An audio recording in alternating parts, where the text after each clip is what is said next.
सूखे हुए पाटुलाका के पौधे से वापस से फ्लावरिंग कैसे लेनी है, दोबारा फूलों के लिए कैसे रेडी करना है, किस तरीके से बिल्कुल सूख चुके पाटुलाका से आप वापस नई नई पत्तियां ले सकते हैं, बहुत सारी कलियां ले सकते हैं।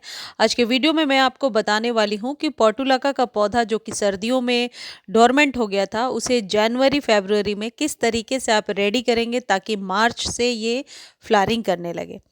हम सबको पता है कि पोर्टुलाका एक सकुलेंट की वैरायटी होती है और सकुलेंट्स जो होते हैं वो हार्डी प्लांट्स होते हैं, वो जल्दी मरते नहीं हैं अनटिल और अनलेस आपसे कोई गलती ना हो, या तो ओवर वाटर या ओवर फर्टिलाइज आप ना करें। देखिए, सबसे पहली टिप ये है कि यदि आपके पास पोर्टुलाका का पौधा है पहले से, तो आप इसको कटिंग के थ्रू, रूट डिवीजन के थ्रू और सॉइल को अलग करके दो तीन तरीके से आप इसे ग्रो कर सकते हैं। सारे तरीके मैं बताऊंगी, जो आपके लिए कंफर्टेबल है वो आप अपना सकते हैं। और ये तीनों तरीके कारगर हैं। तीनों में फ्लावरिंग आपको 7 से 10 दिनों के बाद छोटी छोटी कलियां दिखाई पड़ेंगी। और हाँ, जिन लोगों ने पोर्टुलाका के बीजों को संभाल करके रखा होगा, वो अभी जनवरी में उन बीजों को सॉइल में आप 1-1 इंच दबा दीजिए और ऊपर से पानी डालिए और सेमी शेड में रख दीजिए।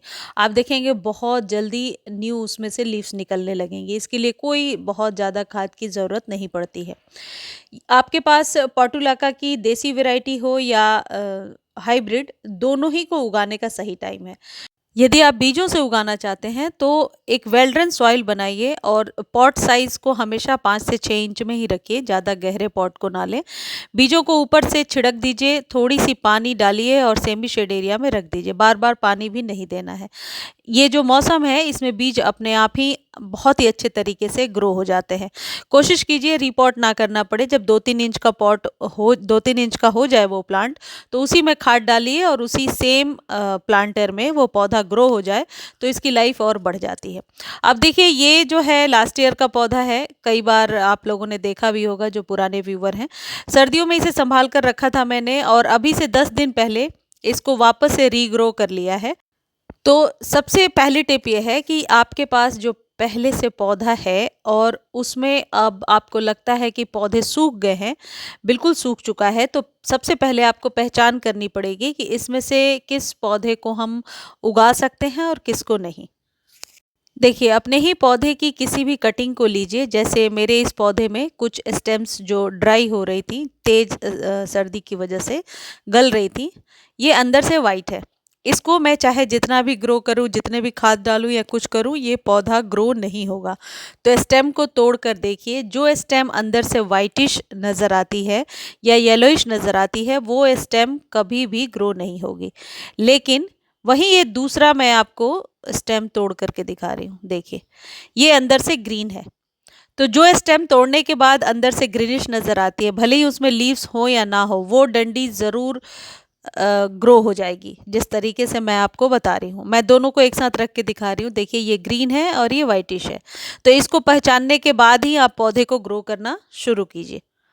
अब सबसे पहले आपको क्या करना है, कुछ मोटी स्टेम्स जिस पर कि आपको, जैसा मैंने बता दिया कि ग्रीन नज़र आ रही हो, मेरे में तो खैर मैंने 10 दिन पहले से तैयारी करी है तो न्यू लीव्स आने लगी हैं। मोटी सी स्टेम इस तरीके की लीजिए और उसके लिए अभी मैं बता रही हूँ किस तरीके की आप सॉइल तैयार करेंगे। और उस मोटी वाली स्टेम को सॉइल में दबाना है, या फिर जिस गमले में है पौधा पहले से, आप उसमें भी दबा सकते हैं। अलग से कोई आपको पॉट लेने की ज़रूरत नहीं है। और यदि कटिंग को आप अलग पॉट में लगाना चाहते हैं, तो जैसा मैंने बताया, पॉट साइज़ आप छोटा ही रखेंगे। जो सॉइल बना रहे हैं, यदि पहले से यूज्ड सॉइल है तो 2 दिन पहले कम से कम उसे धूप दिखाइए, ताकि उसमें जो जो भी जीवाश्म या जो भी चीज़ें हैं वो रिमूव हो जाएं। और सॉइल को जब फैलाकर धूप में रखेंगे तो सॉइल रीजनरेट भी होगी। अब ये जो खाद आपको दिख रहा है, इसमें आपको गार्डन सॉइल में ही 1-1 या 2-2 चम्मच आप कम से कम नीम खली और फंजिसाइड और गोबर की खाद 1-1 चम्मच मिला लीजिए, क्योंकि 4-5 इंच का ही कंटेनर है और ज़्यादा कुछ आपको वो करने की ज़रूरत नहीं है, ज़्यादा खाद देने की ज़रूरत नहीं है। यदि आपके पास इनमें से कोई खाद नहीं है, तब भी आप सिंपल सॉइल में लगा सकते हैं, ये पौधा ग्रो हो जाएगा। अब ये जो हमने कटिंग लिया है, जैसा कि आप देख रहे हैं, कटिंग जो है थोड़ी-सी मोटी है। यानी कि ऐसी यदि पतली-सी स्टेम लेंगे तो ये कभी भी ग्रो नहीं होगी। एक तो ये स्टेम न्यू है, न्यू स्टेम पर निकला हुआ है, ये जो पत्ते निकले हैं, तो न्यू स्टेम आपको नहीं लेना है, पुरानी स्टेम लेनी है। ये 2-3 बार इस बात को मैं इसलिए बार-बार कह रही हूँ ताकि पौधा ग्रो हो जाए, कोई तरीके की लापरवाही ना हो। और ये लेने के बाद थोड़ी-सी गुड़ाई कीजिए और जो खाद आपने पहले से रखा है, वो इसमें मिला दीजिए और फिर इस कटिंग को लगा दीजिए। इस बात का ज़रूर ध्यान रखें कि जो सॉइल है वो पहले से ड्राई हो। गीले सॉइल में ना लगाएं तो बेहतर होगा, वरना जड़ें कई बार सड़ने लगती हैं। जितने भी सक्लेंट्स होते हैं, इन सक्लेंट का मैंने देखा है, एक एक्सपीरियंस किया है एक चीज़ कि लगाने के बाद यदि आप प्रॉपर सनलाइट में भी रख देते हैं तो ये पौधा ख़राब नहीं होता, क्योंकि सक्लेंट्स को धूप की ज़रूरत होती है और इनको गलने से बचाने के लिए धूप बहुत ही बढ़िया काम करता है। तो इसे लगाने के बाद प्रॉपर सनलाइट में रख दीजिए। वैसे भी ये धूप का पौधा है, कभी भी शेड में ये ग्रो नहीं होगा।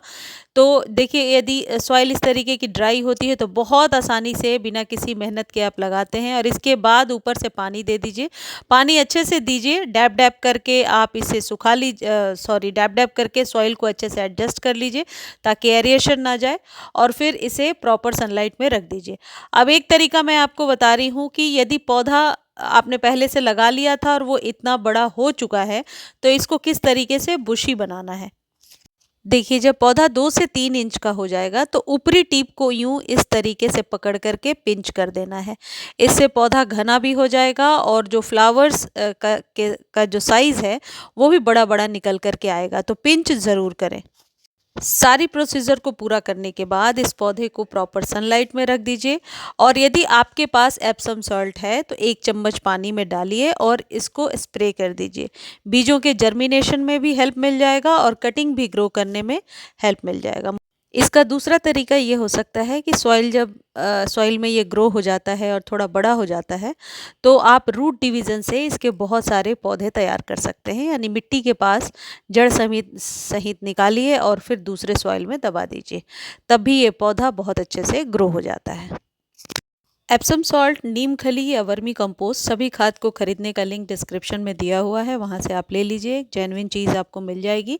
और लिंक कॉपी नहीं कर पा रहे हैं तो आप मुझे टेक्स्ट कर दीजिए, मैं आपको लिंक प्रोवाइड कर दूंगी। मुझे उम्मीद है वीडियो आपको अच्छी लगी होगी, और इस वीडियो को आप फेसबुक पर भी देख सकते हैं। फेसबुक पर देखने का लिंक डिस्क्रिप्शन में दिया हुआ है, एक बार जा कर के फॉलो ज़रूर कर लीजिए। धन्यवाद।